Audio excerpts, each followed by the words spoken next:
بسم اللہ الرحمن الرحیم۔ جنہوں نے سردی اور گرمی صرف کھڑکیوں سے دیکھی ہو اور بھوک کتابوں میں پڑھی ہو، وہ عام آدمی کی قیادت نہیں کر سکتے۔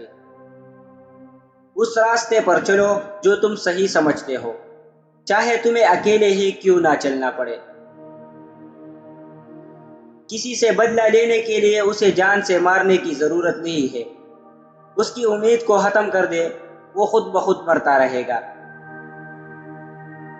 جو نوجوانی کے دنوں میں اپنا سہارا خود بنتا ہے، وہی اپنا آنے والا مستقبل محفوظ بنا سکتا ہے۔ ان لوگوں کو کوئی پسند نہیں کرتا جو بے چین رہتے ہیں۔ سب سے زیادہ خاموش لوگ وہ ہوتے ہیں جو اپنے آپ کو سب سے اعلیٰ سمجھتے ہیں۔ مخلص دوست وہ ہے جو آپ کو آپ کی خامیوں کے بارے میں آگاہ کرے۔ ہمارے معاشرے میں ایک برائی یہ بھی ہے کہ کوئی بھی شخص خود کو منافق نہیں سمجھتا۔ ہم اپنی زندگی کا بہترین حصہ مستقبل کو سوچنے میں گزار دیتے ہیں۔ غربت اخلاق، انسانیت اور دوستی کا امتحان ہے۔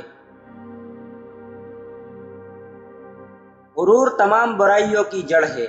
ایک مغرور انسان زبردستی اپنی تعریف کروا کر خوشی محسوس کرتا ہے۔ مشکل وقت میں دوست کی خاموشی دھوکہ دینے کے برابر ہے۔ جو خود کی عزت نہیں کرتا، دوسرے بھی اس کی عزت نہیں کرتے۔ وقت گزر جانے کے بعد اگر کوئی قدر کرے تو اسے قدر نہیں، افسوس کہتے ہیں۔ تاریخ خود کو دہراتی ہے، پہلے سان ہے اور پھر تماشے کی صورت میں۔ ظلم کے خلاف جتنی دیر سے اٹھو گے، اتنی ہی زیادہ قربانی دینی پڑے گی۔ مطالعہ کرنے کا اصول یہ ہے کہ جو اہم ہو اسے یاد کر لو اور جو غیر ضروری ہو اسے بھول جاؤ۔ کامیاب ہونے کے لیے محنت کرو، یہ سوچنے کی بجائے کہ آپ قابل ہو یا نہیں۔ خود اعتمادی انسان کی سب سے بڑی طاقت ہے۔ زندگی کی سب سے بڑی خوشی اپنے فرض کی ادائیگی کا احساس ہے۔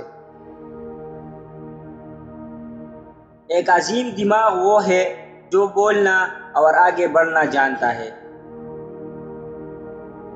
ایک ایماندار آدمی ہمیشہ سچ بولتا ہے، چاہے وہ کتنی ہی تکلیف دہ کیوں نہ ہو۔ عظیم خیالات پر عمل کر کے بڑے بڑے کام کیے جا سکتے ہیں۔ زوال سب سے پہلے انسان کا غرور توڑتا ہے۔ اگر کسی انسان کے کردار کا صحیح اندازہ لگانا ہو تو اسے طاقت یا بڑے عہدے سے نواز دو۔ اس سماج میں جو آدمی برا نہیں ہے وہ بے وقوف کہلاتا ہے۔